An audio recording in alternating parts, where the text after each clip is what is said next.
exactamente. Esa es la realidad y eso es lo que, con todo el respeto para las personas de fe, y yo les digo, sigan teniendo fe, pero estudien porque ellos, hay gente que es ignorante, no hay otra palabra con todo el respeto. No estudian, es ignorante y piensan que cuando Pablo está hablando de toda la escritura, se está refiriendo al Nuevo Testamento también. Y no, él no está hablando de eso. O sea, Exacto. de hecho, las cartas paulinas no se pueden tomar como palabra de Dios. Se pueden tomar con algo inspirado por Dios, pero son inspiraciones para el momento de una congregación a la que Pablo está escribiendo, por los problemas que a él están llegando. Él está hablando y él les está diciendo cómo resuelvan los problemas, le está hablando a la congregación, a las congregaciones. Esa es la realidad. Entonces, si tú vas a tomar la interpretación de Pablo como palabra de Dios, cuidado. La palabra de Dios es la palabra de Dios. O sea, él está haciendo Dios lo está inspirando, pero para dar una determinada, ¿cómo se le puede decir? Una determinada ley o forma de resolver un problema en ese momento a la congregación a la que él les está escribiendo. A Corintios, a Éfeso, a Galacia. O sea, pero tú no te puedes dejar llevar todo por lo que está hablando Pablo, porque hay cosas que Pablo está hablando ahí, tiene su contexto histórico, tiene su contexto, tiene sus cosas y vemos cómo actualmente en las interpretaciones han dañado el evangelio queriendo tomar las interpretaciones de Pablo para ese momento, que hay cosas que para nosotros no pueden entrar jamás. ¿Cómo cuáles?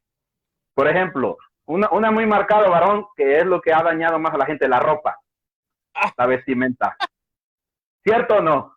O sea, cuando Pablo le dice, no, las mujeres no se vistan que con alhajas, que con ese, o sea, no es el contexto para nosotros. Que agarran y dicen, si usas arete es pecado. Le dicen a las mujeres, si usa pantalón es pecado. Si ay, usa falda es pecado. Varón, hermanos, por favor. Por favor. Entonces hay que vestir como se vestían en ese entonces, para que no pequen. No se puede, o sea, eso no se puede, varón. O si estoy equivocado, corríjame, porque ahí ya veo que está el hermano Richard Silver. Hizo una pregunta, creo, el hermano Richard. no, no, varón, Saludos, varón. usted da su punto de vista, tranquilo. O sea, que aquí O nosotros sea, y yo, usted da su punto de vista. claro. Ok. Richard está por aquí, Richard. Sí, creo que ahí está. Okay. Saludos, mi distinguido Richard. Oye, yo tenía con Richard un live a las 8, pero yo creo que este live se va a extender un poco más. Que yo dije, Eh, me preguntó, él dice, pregunta. pregunta, ¿cuál de los dos Mesías es Mesías esperado? Los esenios esperaban dos. Bueno, el Mesías que esperaban los esenios era el Mesías político, que iba a derrumbar todo el imperio de la época. Porque recordemos que el título Mesías no es solamente un título espiritual, sino que el título Mesías es un título que se daba a una persona política. Por eso es que Ciro, aunque nada tiene que ver con la espiritualidad, se le llama ungido, porque era el que iba a libertar al judío de aquella época. Entonces, Esdras utiliza el término ungido. ¿Para qué? Para un rey pagano. Eso está en la historia, varón. Ahora, Claro. ¿Por qué parte de esa premisa de ungido? Porque era un líder político.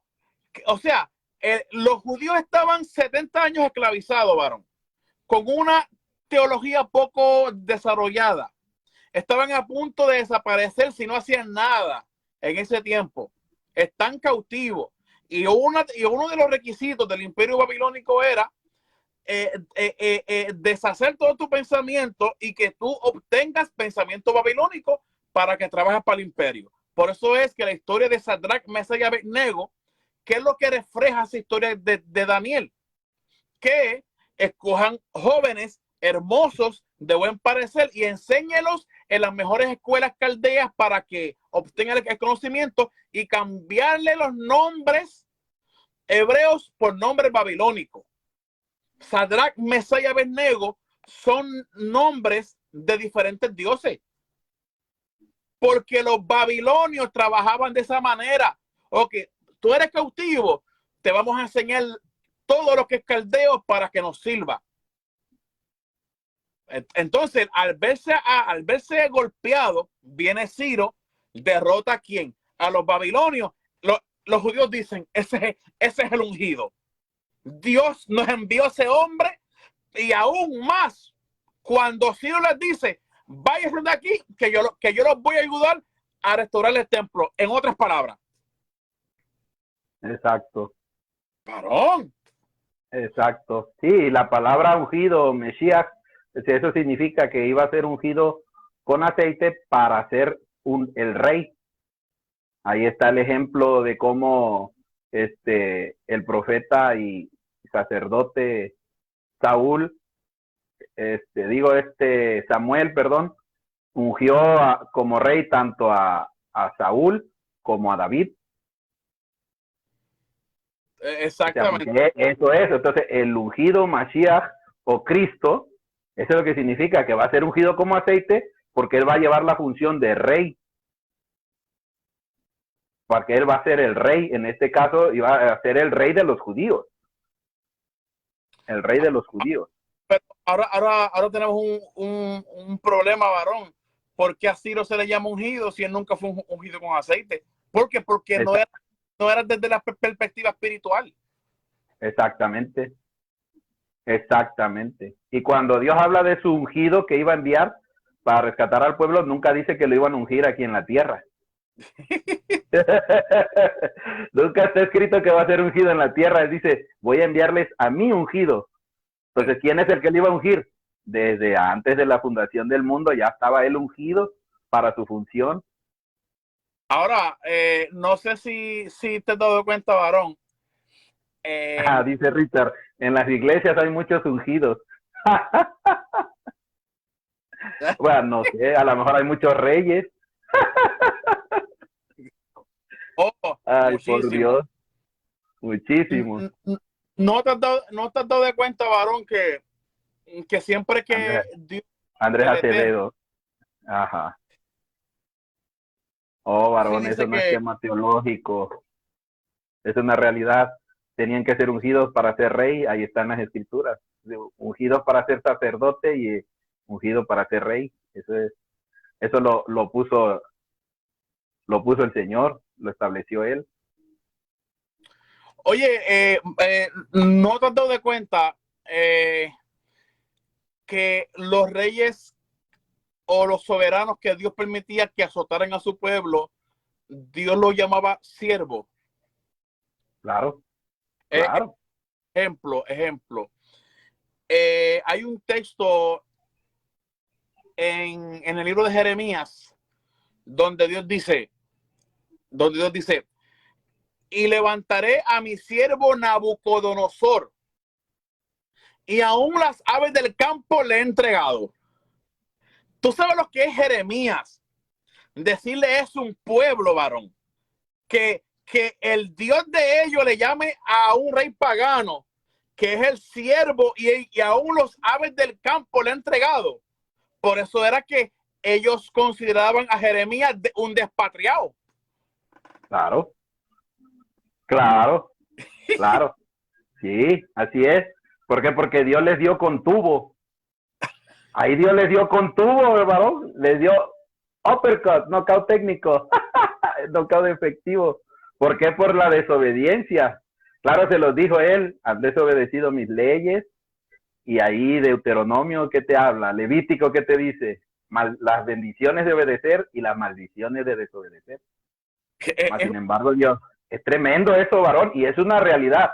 Hoy en día la gente por las teologías que se han metido de echarle la culpa a todo a Satanás, pero la verdad es que si te va bien, es Dios, pero si te va mal, también es Dios. Te está corrigiendo. Te está corrigiendo, y eso es una realidad. Nada de lo que pasa está fuera de su voluntad. Es una realidad. Y sí, pobre Jeremías la sufrió feo. Le hicieron feo. Al igual que Isaías, que también les dio contuvo, pueblo de Gomorra, hijos de Sodoma, les decía, no, tremendo. Oye, varón, ¿tú crees en la teoría de los 3 Isaías? Sí. ¿O lo pones en duda? No.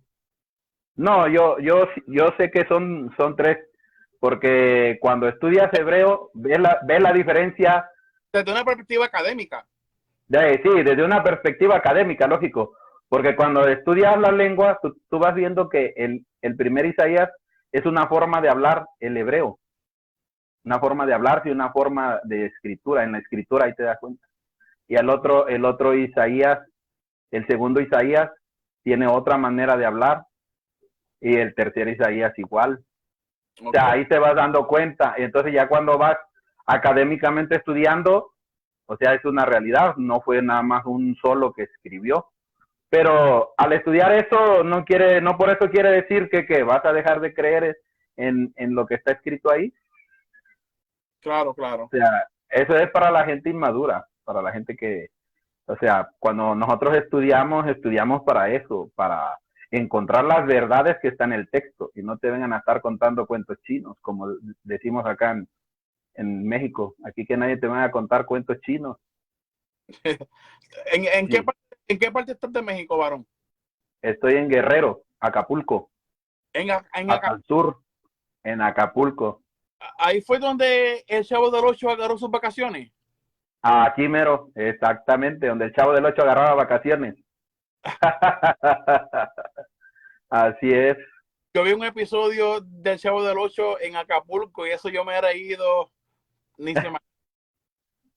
Sí, tremendo. Tremendo el Chavo del Ocho. Ahí cuando gustes venir, aquí te llevo a pasear y te llevo donde él hizo sus grabaciones. ¿Oh, sí? Sí, ahí están los lugares todavía. Wow. Las playas y todo eso. ¿Y el hotel también y todo? El hotel también todavía está, y es lógico, ya tiene sus años. Claro. Pero ahí está el hotel. Era de los hoteles en su época de él, de los mejorcitos, y ahí fue donde él filmó. Sí, sí, qué bueno, qué bueno. Sí. Jorge Iván Berli, ¿qué te cuenta, varón? Hace tiempo que estás desaparecido, varón. Vamos a leer aquí, dice, el único rey ungido con aceite fue David por Samuel, y desde ahí se creó una teología del siglo I. Fíjate, ¿cuál es la diferencia del ungimiento de Saúl y David? Por lo que he leído, conforme a la escritura, el ungimiento de David fue con el cuerno, pero el ungimiento de Saúl no fue con cuerno, fue con una redoma. Una redoma. Entonces son dos cosas diferentes, un cuerno y una redoma. Jehú fue ungido con redoma. Yo creo que el único que fue ungido con el cuerno de aceite fue David. Sí, ahí te di cuenta la historia, porque tuvo que salir desapercibido el sacerdote Samuel, porque claramente le dijo a Dios, ¿cómo tú me mandas a ungir a otro? Me va a matar Saúl, si se da cuenta. Entonces, ¿qué hizo? Llevó en un cuerno, para que no llevó redoma. ¿Para qué? Para que él no supiera que él iba a ungir a David y que él ya estaba desechado.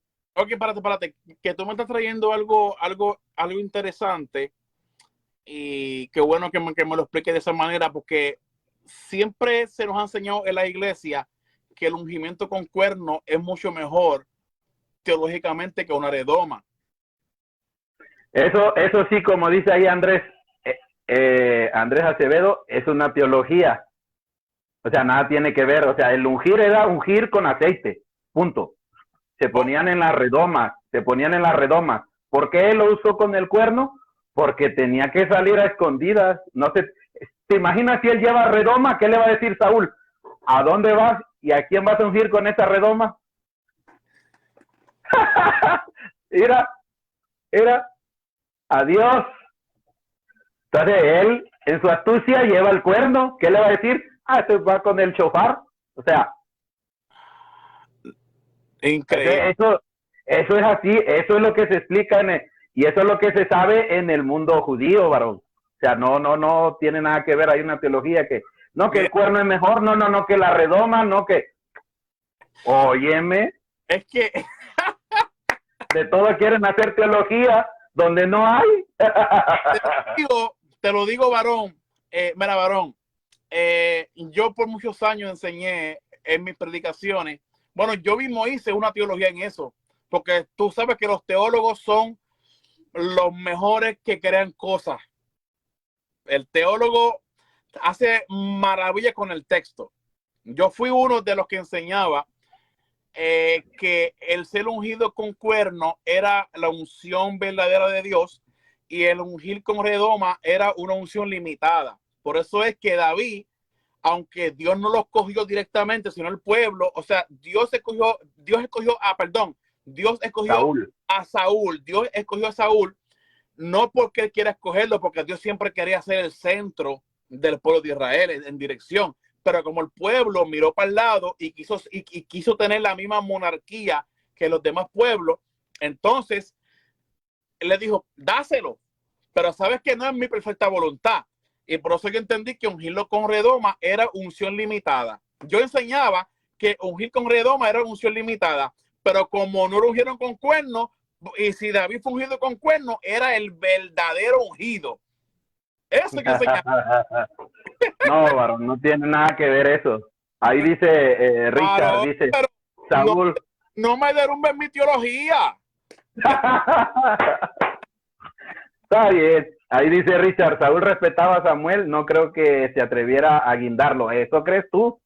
Mira lo que le hizo a los otros sacerdotes que le dieron pan a David y le dio la espada. No se le iba a perdonar. No.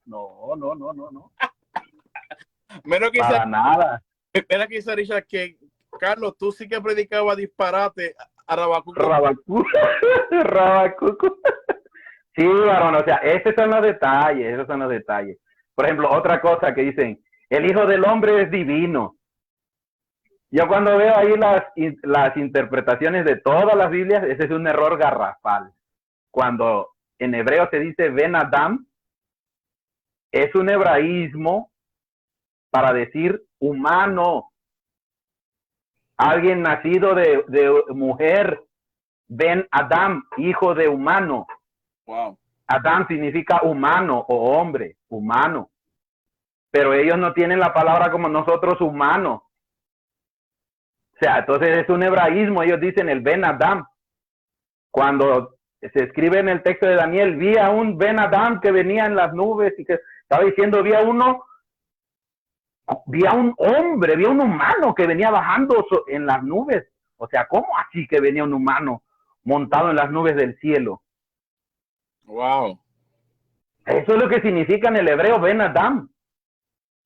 O sea, si el que estudia hebreo, hay aquí un profesor que me refute o que me diga la verdad y yo soy muy humilde para reconocer si me equivoqué, pero a lo que yo estudié, como te dije, mis 6 meses, no, tampoco soy mentiroso para decirte que tengo una maestría de hebreo o una licenciatura, pero mis 6 meses me los estudié precisamente para eso.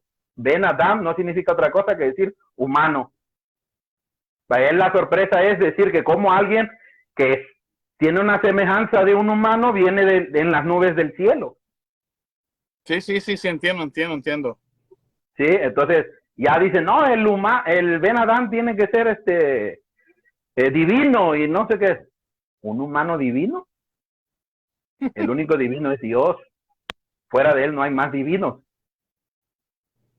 O sea, no quieran divinizar ni a los ángeles, porque a todo eso nosotros acá en la mística judía le llamamos agencia divina, que son los que ellos son como administradores de Dios. de las cosas. Y en la Biblia está, en los textos está, que ellos son administradores de Dios Sí, la... como dice el libro de Hebreo, Claro, que dice que los ángeles son administradores de Dios. así es. ¿Y por qué lo dijo Hebreos? O sea, ¿por qué? Porque están los textos antiguos. O sea, nada de lo que ellos hablaron está fuera de lo que ellos no hablaron nada que no estuviera en lo que son los escritos antiguos, lo que hoy llamamos como Antiguo Testamento. Todas las interpretaciones vienen de ahí. Todo, y de escritos que ahora, como hablamos al principio, ya no tenemos muy pocos, como el libro de Enoch, el libro de Yasher, los Macabeos, que aquí lo tengo en la Biblia de Dios habla hoy, la historia de los Macabeos. ¿Por qué? Porque cada en diciembre celebramos lo que es Hanukkah, la fiesta de la dedicación, que también Jesús la celebró, la fiesta de la dedicación. O sea, entonces, nada de lo que, por eso te lo he venido diciendo, nada de lo que habló Jesús, Pablo, los apóstoles, estaba fuera de los textos del famoso llamado Antiguo Testamento. Nada. Cierto. Nada, ¿verdad? Tengo una pregunta y a lo mejor te meten aprieto con lo que tengo que preguntar. Pero yo sé que tú eres una persona preparada. Vamos a discutir este caso. Por lo menos el término Melquisedec, sabemos que Melquisedec carece de historicidad. O sea, es un personaje que de momento se le aparece a Abraham, era rey de Salem, que entendemos que es Jerusalén, pero se dice que era rey solamente Melquisedec. Pero que el escritor de los Hebreos hace teología o un midrash de ese personaje que desconocemos su existencia, y él dice que Jesús es sacerdote conforme de la orden de Melquisedec. Entonces, ¿de dónde saca el escritor de los Hebreos que Jesús es sacerdote de Melquisedec si Jesús nunca habló de Melquisedec? Y para que Jesús fuera conocido como el Mesías del pueblo de Israel, tenía que ser de la tribu de Levi. Y él rompe con todos los parámetros.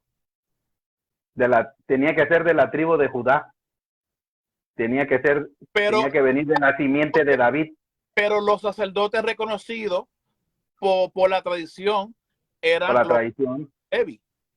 Los sacerdotes de Leví, exactamente. Y Jesús sí, no. Claro, no. Claro, lo que pasa es que ese es más que nada un título, no es un nombre. Es Melquisedec. La palabra Malki quiere decir mi rey. Sedec quiere decir justo o de justicia.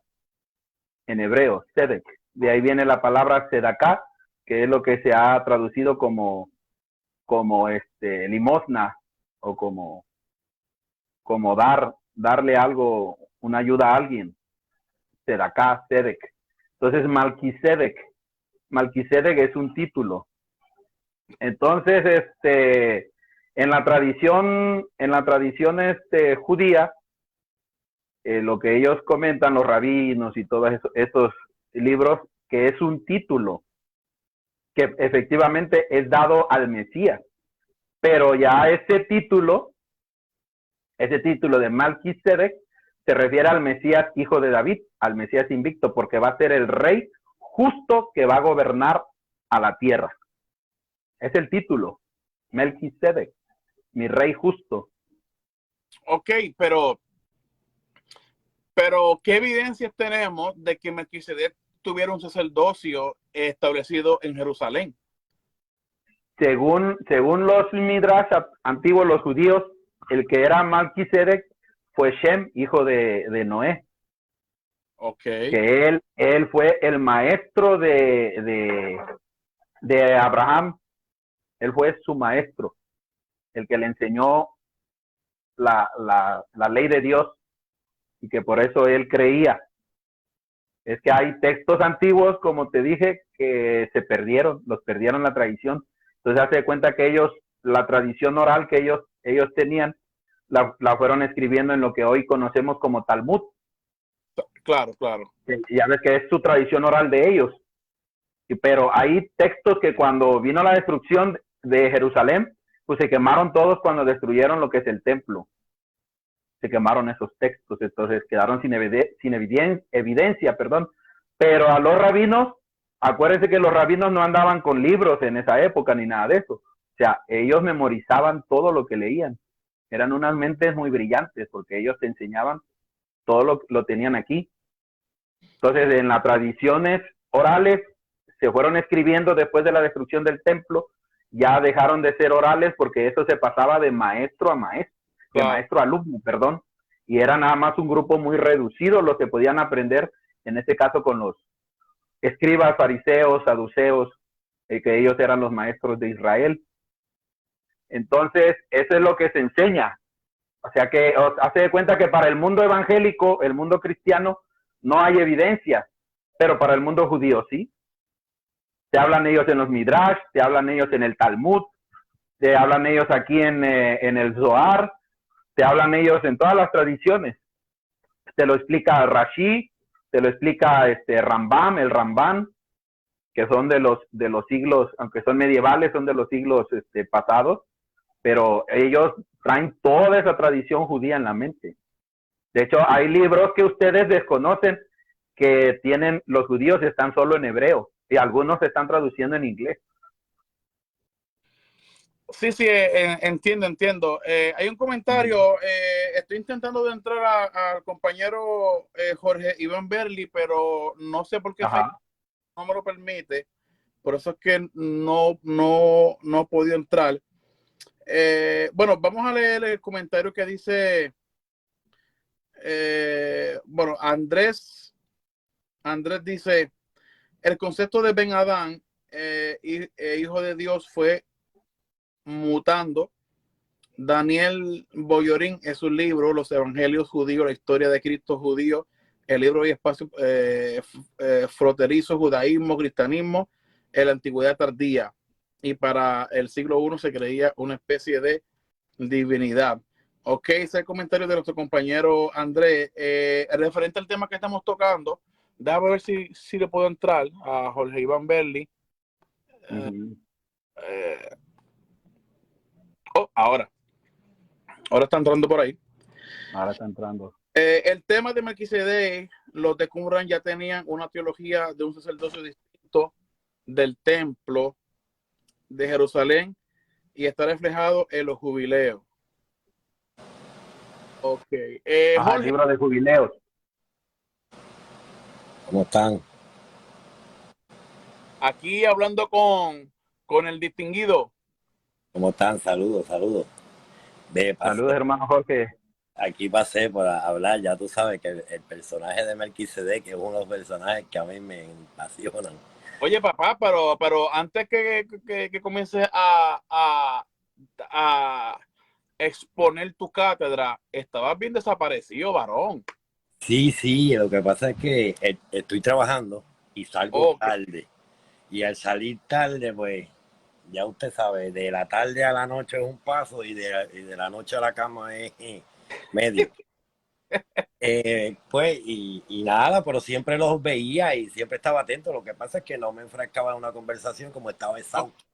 No, claro, varón. Entendemos que la voluntad humana, pues muchas veces nos traiciona. Jorge Berli, ya tú has escuchado todo lo que hemos hablado. El tema de Melquisedec es un tema tuyo favorito, así lo veo. ¿Qué nos puedes abundar sobre este tema de Melquisedec? Sí, mira, la figura de Melquisedec es una figura literaria. Mucho el lado del judaísmo lo pone bajo la tradición, esto es bajo la tradición, lo pone que es Sem, pero no es Sem. En la figura de Melquisedec hay una carga literaria como decir una carga literaria, la carga Abraham, que la carga que es el padre de la fe y todo es la fe. Esas son cargas literarias que tienen esos personajes, como Moisés tiene otro, la carga literaria de la Torá, de la enseñanza de la Torá, Elías, de los profetas, etcétera. Esas son cargas literarias de esos personajes, pero es un personaje literario. ¿Por qué? Porque la palabra Melquisedec, como bien dice el compañero, jovenmente, ya la palabra evolucionada significaba rey, pero anteriormente esa palabra significa Dios. Melqui, la palabra Melqui significa Dios, el Dios Sedec. ¿Quién era el Dios Sedec? Pues era un Dios adorado en la ciudad de Salem. Y Salem, ¿quién era Salem? Otro Dios.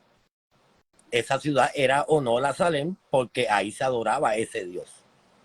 Toda la ciudad, en las ciudades, eso se llaman topónimos, que podemos ver que en las ciudades se le da el honor de a donde se adoraba Jacob, Betel, era un dios.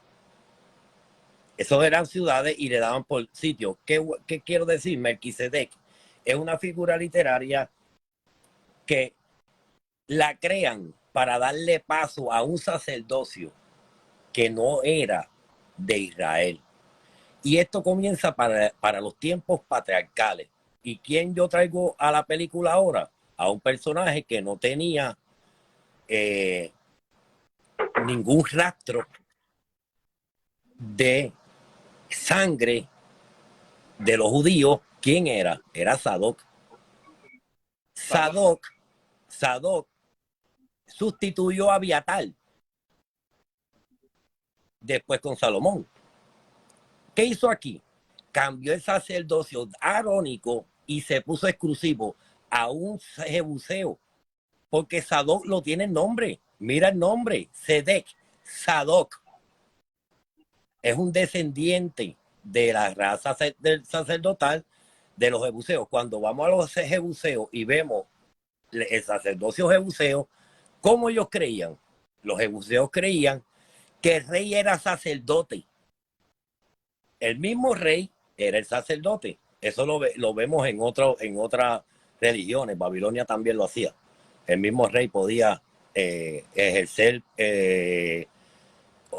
tú sabes, oficio de sacerdote. Era el sacerdote grande, aunque tenía el sacerdocio, podía ser el sacerdote. Ahora, ¿qué venimos aquí? Cuando viene Sadoc a la película, que es reconocido por David, porque por su mérito como él era, lo reconoce y lo pone como sacerdote. Sadoc viene de la guerra. Viene de la guerra. ¿Qué quiere decir aquí? Que David, siendo rey, mira ahora, mira esto. David era rey y David conquista la tierra de los jebuseos. ¿Quién era la tierra de los jebuseos? Vamos, ¿cuál era la tierra de los jebuseos? Jerusalén. Sí. Jerusalén era la tierra de los jebuseos. David, ¿cómo tiene el terreno David para hacer el templo? ¿A quién se lo compró? A un jebuseo, al rey. Allí la palabra que se utiliza en el hebreo para mencionar a la compra a ese señor, que algunos traducen al señor, pues ahí lo que dice es rey. Era una persona, un dirigente, tú sabes, un gobernante. ¿Qué quiero decir aquí? Aquí hay una negociación. David, cuando conquista, le da paso a que ese rey y sacerdote ya no va a ser rey, porque David lo vence. David vence a los jebuseos, no los expulsa, se mantienen ahí. Sí, David no expulsa a los jebuseos se quedan manteniéndose, viviendo con allí en Jerusalén. ¿Y qué hace David? Para no tener problemas, trae a Sadoc, un sacerdote que tenía méritos porque le demostró a David que tenía coraje. ¿Me entiendes? Pues David le quita el reinado. Ahora yo voy a ser rey, pero tú me vas a servir ahora como un sacerdote. ¿Por qué? Porque para el tiempo de David ponía, cuando él conquistaba, él también ponía a sus súbditos, a los reyes que se quedaban que David conquistaba, los dejaba como monigotes.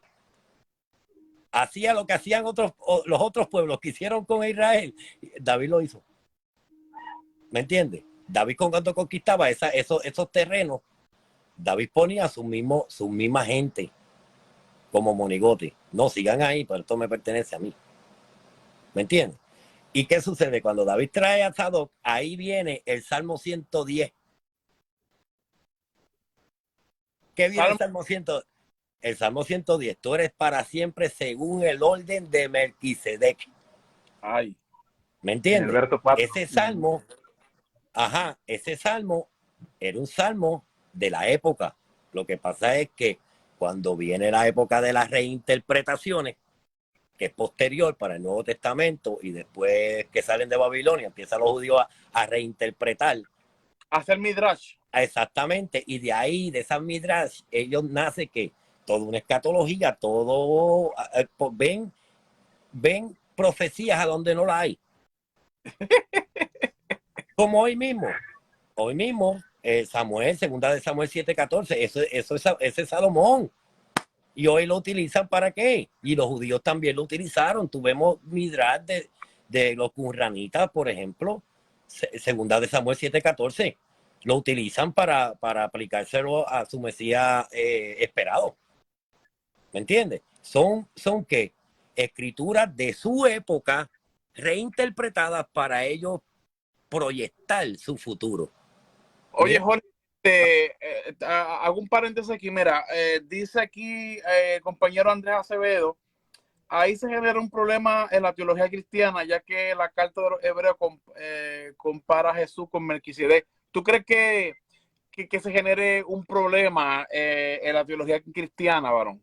No, sinceramente no lo veo cuando vemos la naturaleza del libro de los hebreos.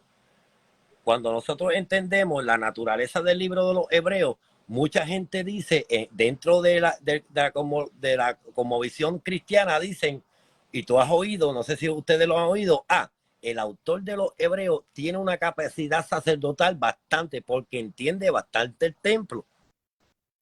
Porque sí, domina bien el templo, ¿verdad?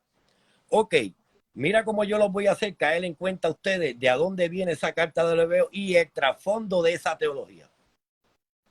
¿Por qué? Porque los judíos estaban divididos de cómo iba a venir el Mesías, si era rey y si era sacerdote. Habían también que lo que tenían los dos, que era rey y sacerdote. Y había otro que era de parte de Dios, que era divino. Y ahora vamos para allá. Cuando vemos el trasfondo de la carta de los hebreos, es bien interesante porque trae la figura de Melquisedec y la junta para darle una sola validez a Jesucristo.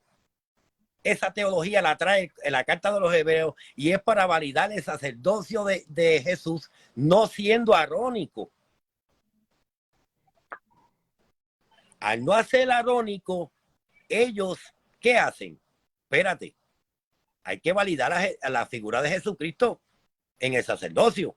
¿A dónde van? ¿A dónde nosotros podemos encontrar ya esa teología existentemente? Porque la carta de los hebreos no cayó del cielo como un meteorito, como dice Antonio Peñedo. Eso no. Mira, la carta, el trasfondo de la carta de los hebreos lo vemos en el Qumran. Aquí tenemos al profesor César Silva. Dice, acabo de entrar y no he escuchado la explicación total del caballero que habla. No obstante, estoy de acuerdo con él. Excelente, saludos, César. Está el profesor. Estoy viendo lo poquito que está publicando de allá de Jerusalén y se me paran los pelos cuando lo veo. Excelente. Sí. Y qué bueno que por ahí está el profesor César. Oye, Jorge, algo que aportar al compañero. No, todo lo que ha dicho el hermano Jorge, eso es así. Eso es así, se empezó, o sea, yo por eso de un principio te dije, según la teología de los rabinos, hablaron de que es un título de Melquisedec.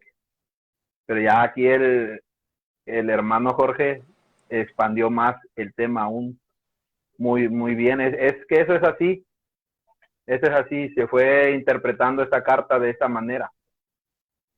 Así es, porque no Sí, hay otra mira, manera.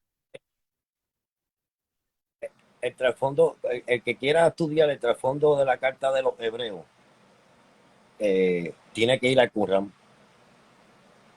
Sí, Tú vas al porque Qumran, tú ves al Qumran, tú vas al Qumran, mira, hay que ir, mira, es bien interesante, amado, porque cuando los apóstoles salen de Jerusalén, ellos van camino por Damasco, ¿verdad? Ellos van de camino por donde ellos pasan. Los primeros caminos que ellos pasan es Qumran para salir de Jerusalén. exacto. Las primeras personas que yo creo que le predicaron los apóstoles eran quranitas. Para mí. Porque es muy esto es un pensamiento, pueden estar en desacuerdo, pero para mí, cuando los apóstoles salen de Jerusalén, los primeros que se encuentran es la comunidad quranita. ¿Por qué? Porque mucha de la predicación de los apóstoles y mucha predicación de la escuela de Pablo, y en Pablo yo veo un poco de Qumran, en Pablo veo un poco del Qumran, pero más en los apóstoles veo mucha teología qumranita. ¿Tú crees? Sí, especialmente la carta de los hebreos.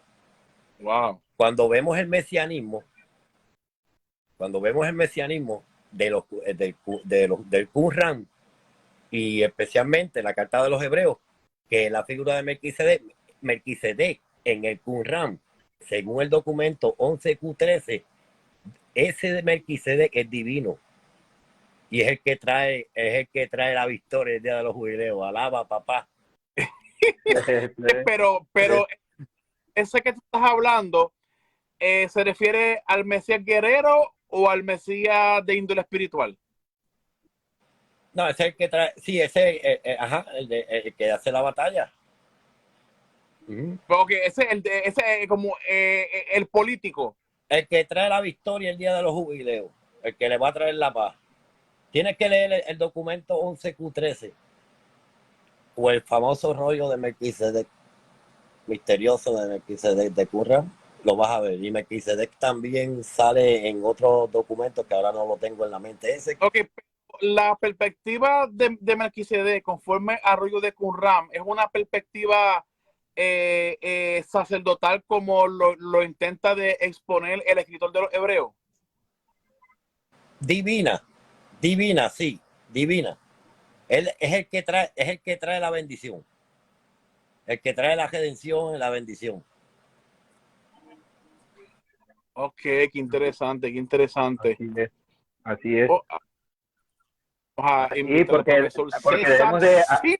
Pero es todo, si vemos, ¿verdad? Si hay que, cuando vemos, va a Qumran y busca el trasfondo, y también más allá está el documento de Sadoquita, de Sadoc. Hay un documento apócrifo en Sadoc, bien interesante, que ya se ve la figura sacerdotal como una figura más importante sacerdotal de aspecto más hijo de Dios. Tú sabes, ese ungimiento que te hace ser hijo de Dios, tú sabes, el proveniente de Dios, pero eso ya lo vemos en el libro, en el documento Sadoquita apócrifo. Cierto, cierto. Profesor César. Profesor, saludos. ¿Cómo están mis queridos amigos? ¿Me escuchan bien? Sí. Perfecto. Excelente. Bien. Bueno, para mí es un placer unirme con ustedes. Aquí son las 3 de la madrugada. Wow. Y es la hora en que ya nos despertamos para dar nuestros preparativos porque en una hora estamos saliendo para la excavación. Entonces, yo acabo de escuchar la explicación, creo, de Jorge, ¿sí? Y a mí me parece que está bien documentada, una explicación sensata y adecuada del tema. Saludo también bueno, a Carlos, con quien siempre mantenemos una cordial amistad no solamente en los cursos, sino por mensaje de texto, y en fin, es un gran amigo y colega. Y al hermano a quien llamaste Portal, espero no estar mencionando mal, también le envío un saludo fraterno por el esfuerzo que hacen de colaborar y dar su tiempo de manera desinteresada con todos los demás hermanos. Bueno, no la hago más larga, intento decir.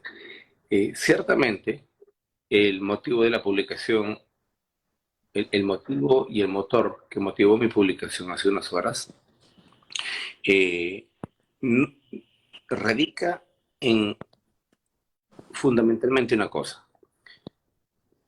Cuando la iglesia era todavía bebé, si me permiten este término coloquial, hubo un gran problema entre Jerónimo de Estridón y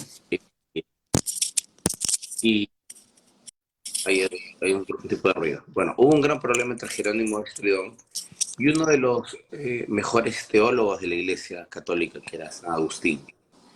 Jerónimo de Estridón decía, tenemos que regresar a traducir el Antiguo Testamento desde la Biblia hebrea, que es su fuente original. Sin embargo, Agustín de Hipona decía, aquí tenemos nosotros que más bien mantenernos en la tradición, puesto que Jesús y sus apóstoles usaron la Septuaginta como traducción habitual y ordinaria. Ahora, claro, Agustín de Hipona está tomando el Nuevo Testamento de manera literal y no cuenta con los estudios que hoy nosotros poseemos y Claro.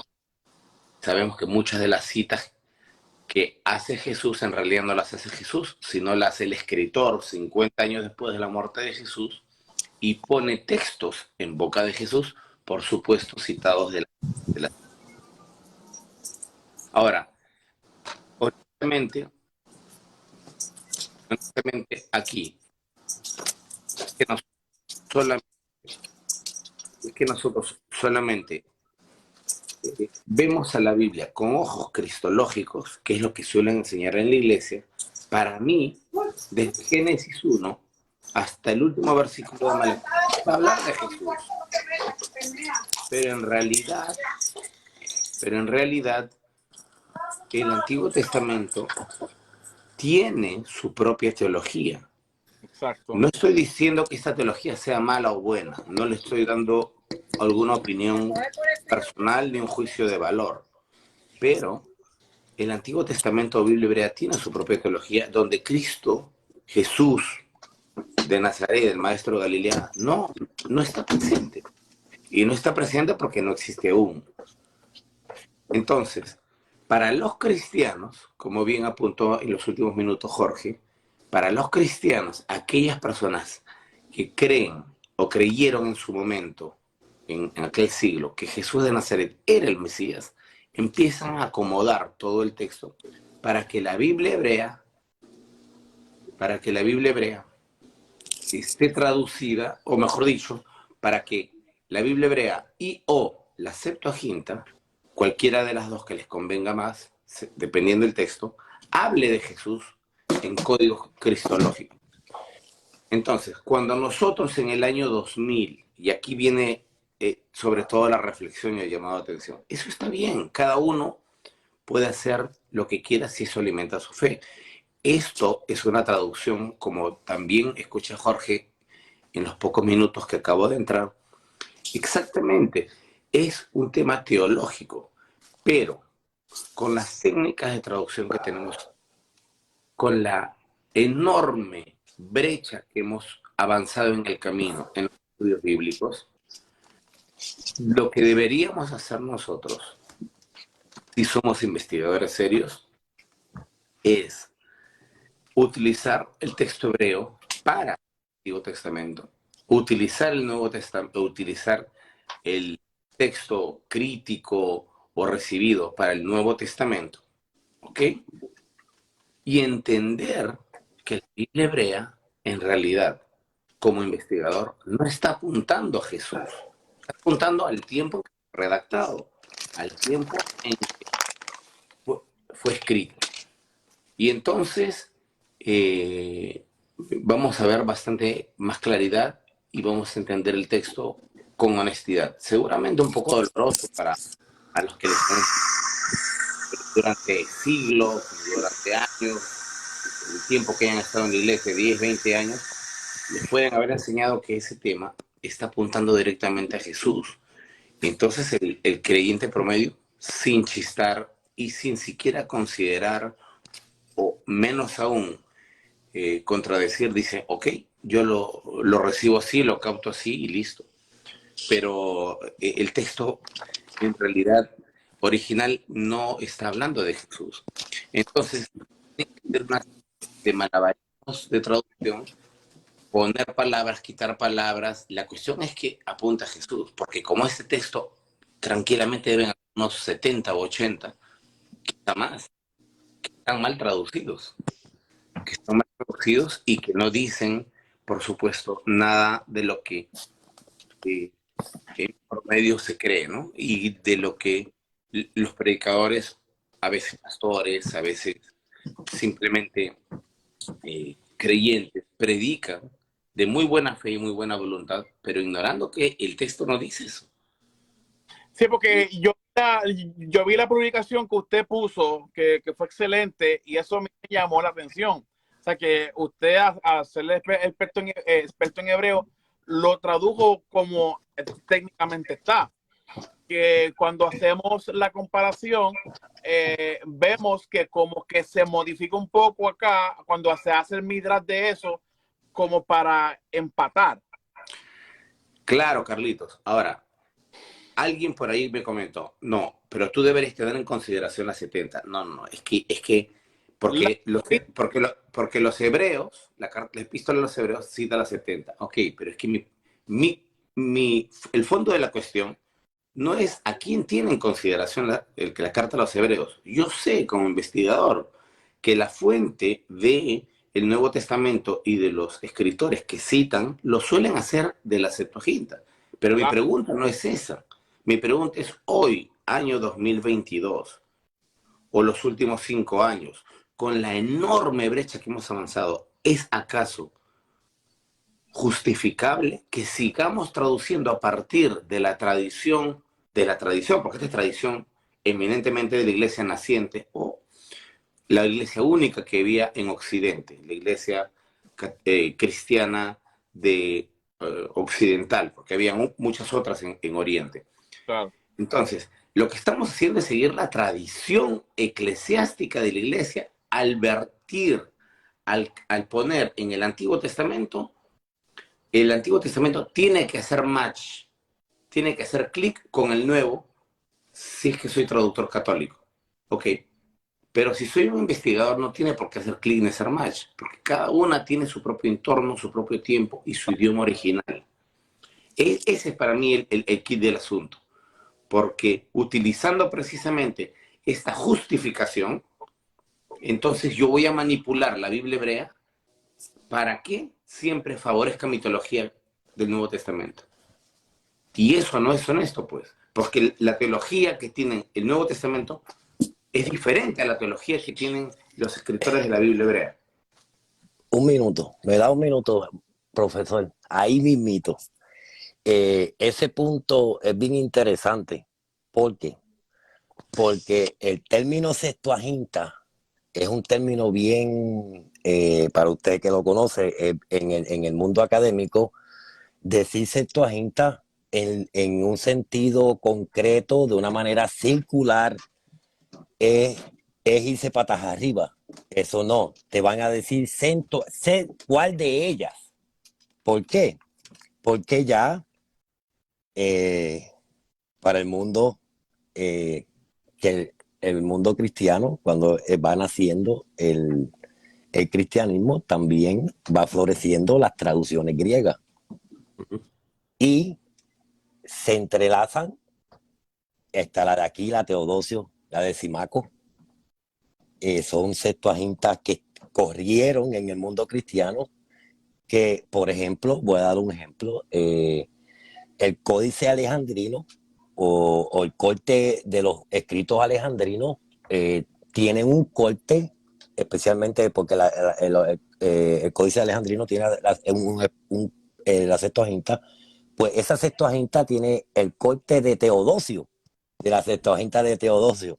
Y vemos que para el tiempo de Orígenes también habían muchas Septuagintas cuando él hace la Exapa, que es la famosa 6 columnas de las traducciones griegas existentes. Y cuando yo hablo, ¿verdad? Que le pregunto a los hermanos, ¿pero qué es Septuaginta? ¿Se te refiere? Porque cada cual trae su carga teológica de su traductor. Su traductor. Y vemos, según la academia, para no meterme mucho en la crítica textual, vemos que tienen cortes diferentes. Onquelo, ¿quién era Onquelo? El famoso Onquelo. Ese es Aquila. Teodosio, ¿quién era Teodosio? Pues Teodosio era también un judío prosélito que se llamaba ¿quién? Jonatán. El profesor.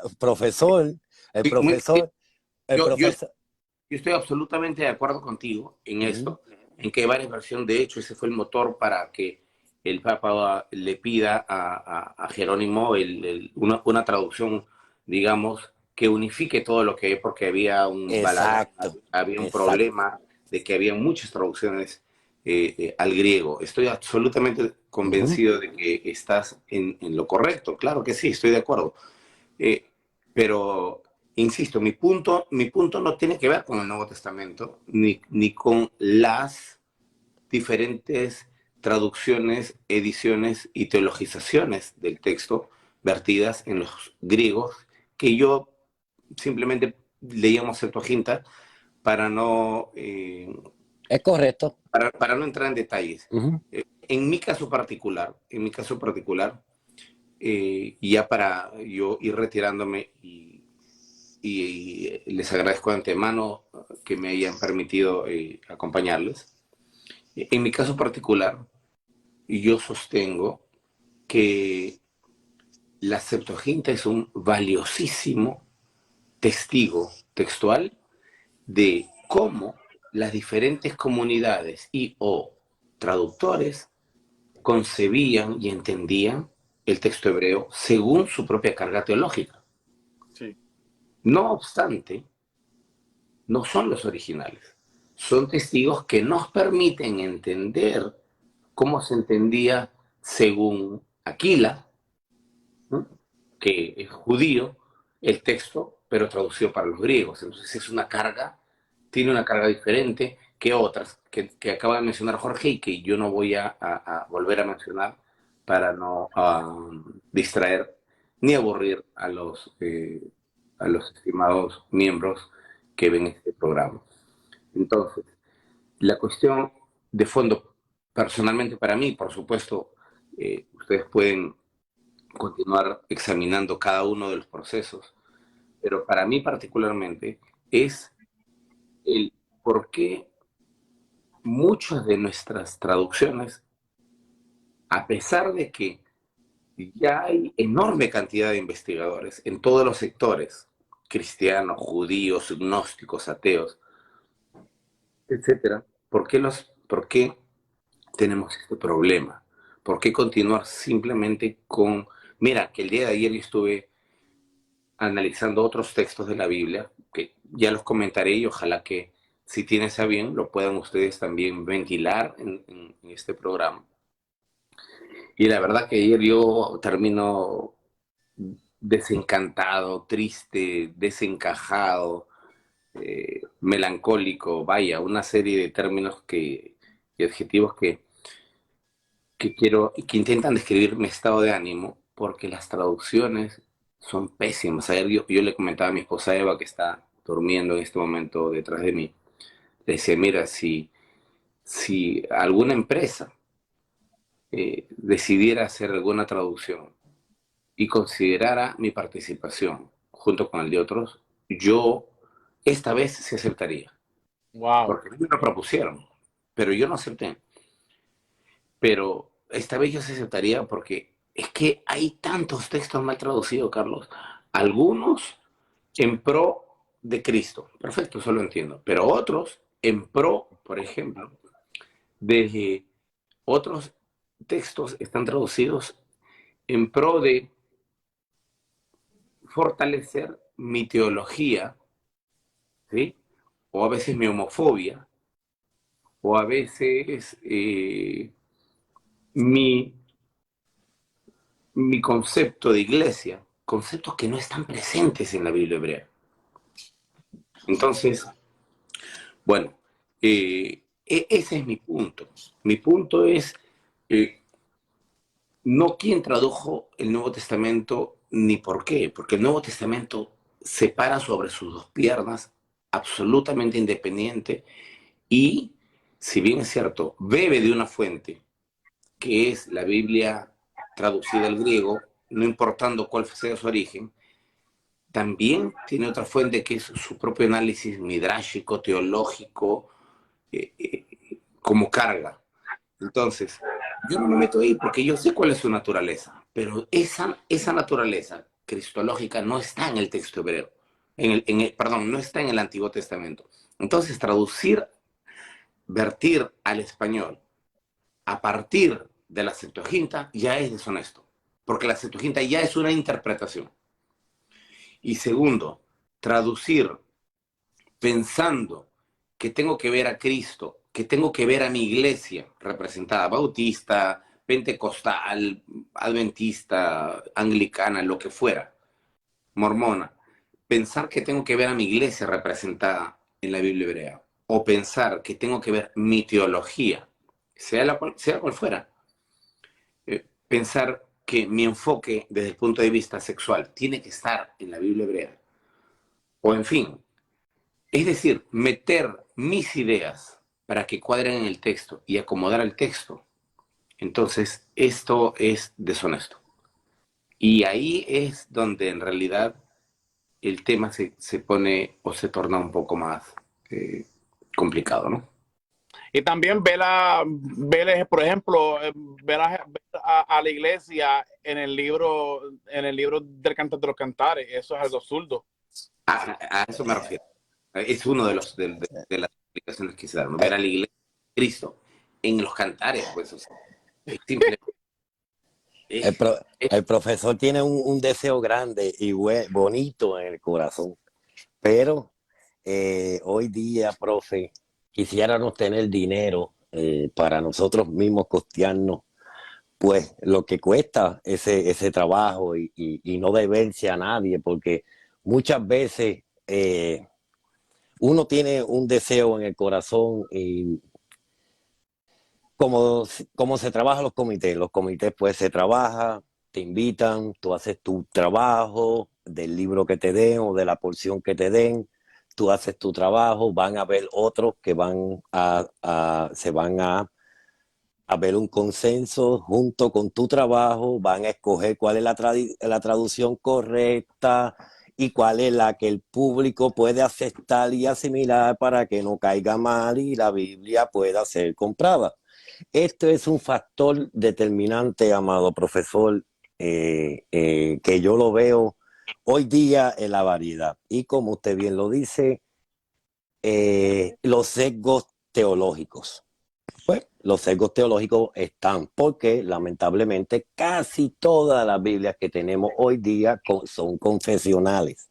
Al ser confesionales, se deben a un credo que no se van a salir, tiene una línea teológica trazada y no van a permitir que su pueblo, ellos están haciendo una Biblia para que su pueblo la compre, no para que no la compre. Siempre yo lo he dicho a mi amigo, yo le digo, mira, son confesionales. Toda editadora que se envuelve en un trabajo de una Biblia siempre hace la Biblia para que la compren. Así que ellos van a jalar el chicle lo más que se puede para poder acomodarlo. Hay muchas Biblias, hay un pueblo que si le quitan Primera de Juan 5:7, te caen a palo. Pues esa población, sí, esa población tú no le puedes quitar. A esa población tú no le puedes quitar ese versículo. ¿Me entiendes? Porque no te la van a comprar, te la van a satanizar. ¿Y qué hacen? Pues se sesgan. Ya hay por un valor económico, pero también ya lo tienen teológico porque no le pesan, son trinitarios casi todos, y no le pesan, déjalo. Pues está bien, lo dejan. Le dan al público lo que quieren, Carlos, en esta etapa del juego. En esta etapa de juego, Carlos. Mira, y esta voy a hablar un poquito fuerte.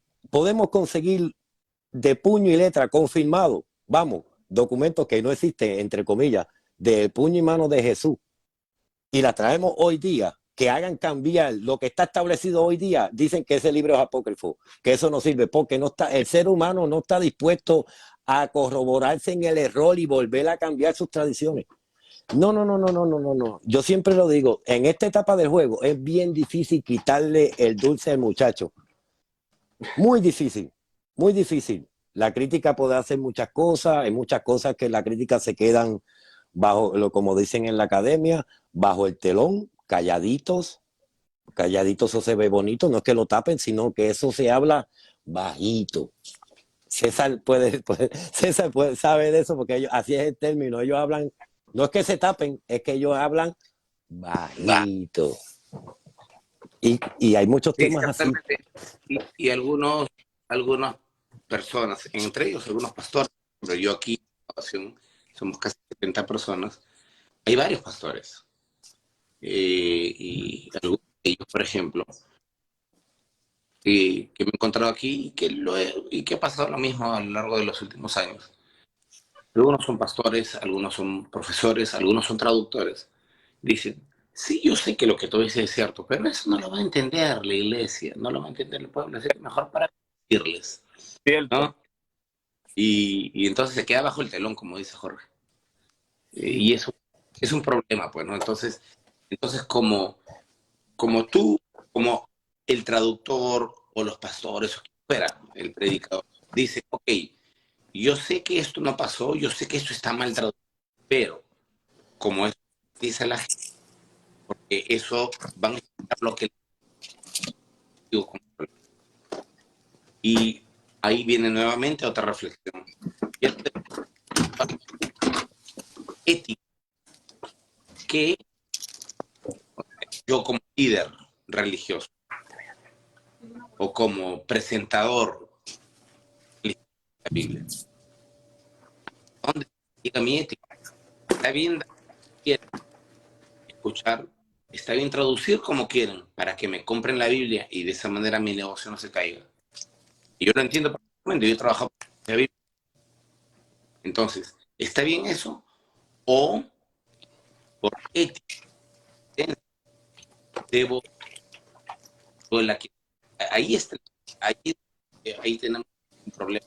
Pero estoy totalmente de acuerdo con lo que dice Jorge. Totalmente. Profesor, de culminar, Israel Phil, ¿cómo se siente con su grupo?